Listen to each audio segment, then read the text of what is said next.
Magandang araw po sa ating lahat. Ako nga po pala ulit si John D. Bilardo. Now, ang topic po natin today is about po sa final judgment. Sabi po rito, the final judgment is the last and ultimate proclamation by Jesus Christ of the eternal destinies of all people. This judgment will occur after the millennium and the rebellion that arises at its end. It will be a day of great reckoning where each individual is held accountable for their deeds, either to eternal life or eternal separation from God. The final judgment is a sobering reminder of God's holiness and justice, but also of His mercy in offering salvation through Jesus Christ. This truth calls believers to live with urgency and responsibility, knowing that our lives have eternal significance. So lahat po tayo ay haharap sa paghahatol o paghuhukom.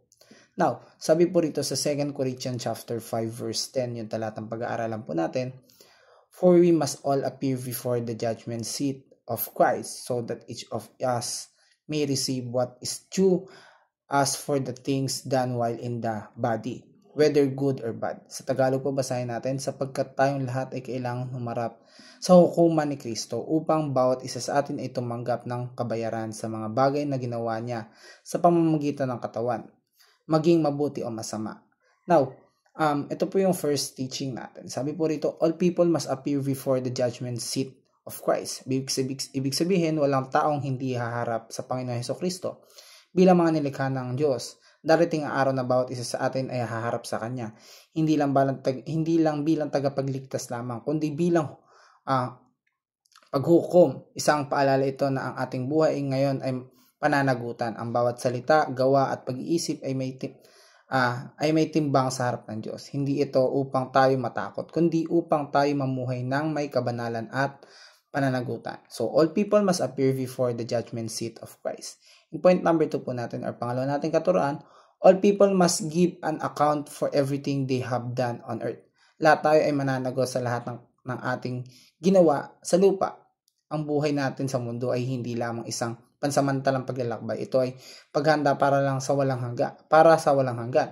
Darating ang araw na tayo ay mananagot sa Diyos para ang lahat ng ating ginawa or sinabi, pinili, or ang ating mga ginawa habang tayo nabubuhay pa, walang maitatago at walang makakaligtas sa katotohanan.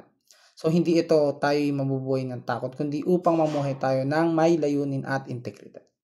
So, point number 3 po natin, or huli natin katuruan, all people must choose now whether to live for good or for themselves.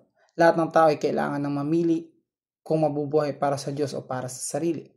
Walang gitna sa buhay, sa pananampalataya. Kailangan nating mamili araw-araw.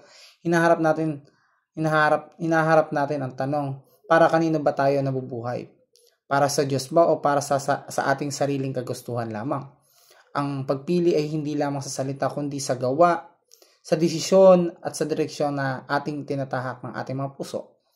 Ang pamumuhay para sa sarili ay maaaring magdala ng pansamantalang ligaya, ngunit walang tunay na kapayapaan, ang patutunguhan walang hanggan. So, all people must choose now whether to live for good or for themselves. Na hanggang dito na lamang po at maraming salamat po.